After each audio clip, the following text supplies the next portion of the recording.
that the term forefathers in the Quran refers to evolutionary forebears.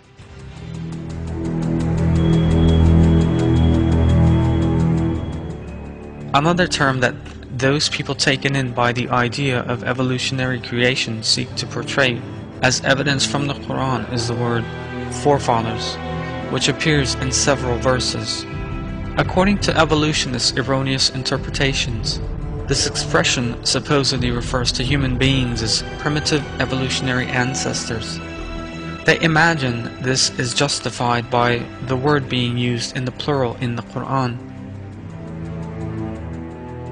Some of these verses are as follows. I seek refuge in Allah from the accursed Satan. He said, Your Lord and the Lord of your forefathers, the previous peoples. There is no God but Him. He gives life and causes to die. Your Lord and the Lord of your forefathers, the previous peoples. It is clear what an illogical claim this is. Anyone of normal intelligence can easily see that the term forefathers in these verses refers to previous generations of the community it addresses. One can also see how trying to force evolutionist interpretations onto such a clear and transparent term stems from a serious lack of judgment.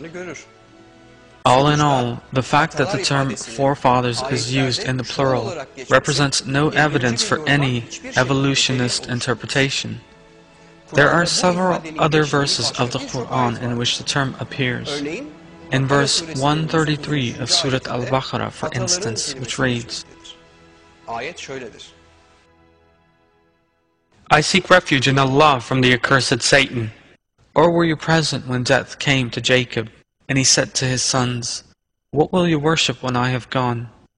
They said, We will worship your God, the God of your forefathers, Abraham, Ishmael, and Isaac. One God. We are Muslims submitted to Him.